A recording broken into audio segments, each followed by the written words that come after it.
Àyìnkẹ́ Akéwì lèmi ń jẹ́, ẹ jọ̀wọ́ ẹ bá wa múṣẹ́ wá o.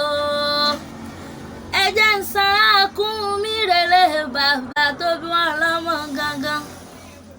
Kúnmi Àjàdí Ìgò, Kúnmi tí ń kún mọ́ lórun. Ààrẹ ń pè ẹ́ olóhùn dífá lọ́wọ́, ààrẹ ń pè ẹ́ olóhùn bòṣà lọ́wọ́. Bí fàrẹ bá fọ́rẹ́ bí ìta rẹ̀ ò bá fọ́rẹ́ ńkọ́. Kúnmi tí ń kún mọ́ lórun. Kúnmi Àjàdí Ìgò kú ni mò ń ké sí. Àwọn lọmọ Kúnmi. Ààrẹ ràkìtàn ó méjì yẹ bọ̀lọ̀jọ̀bọ̀ wálé. Ọmọ òfúnni lẹ́dìyẹ sì ń gbòdìdí ẹ̀ mọ́ lọ́wọ́ ẹni. Kúnmi ooo, Àyìnkẹ́ Akéwì lèmi ń jẹ́. Ẹ jọ̀ọ́ ẹ láìkì kẹ́ sọ̀scribe. Àyìnkẹ́ Akéwì lèmi ń jẹ́. Ẹ bùkún wa. Wedding lẹ fẹ́ ṣe ni. Ẹ fẹ́ ṣe surprise ni. Ẹ pè wá sórí àgọ́.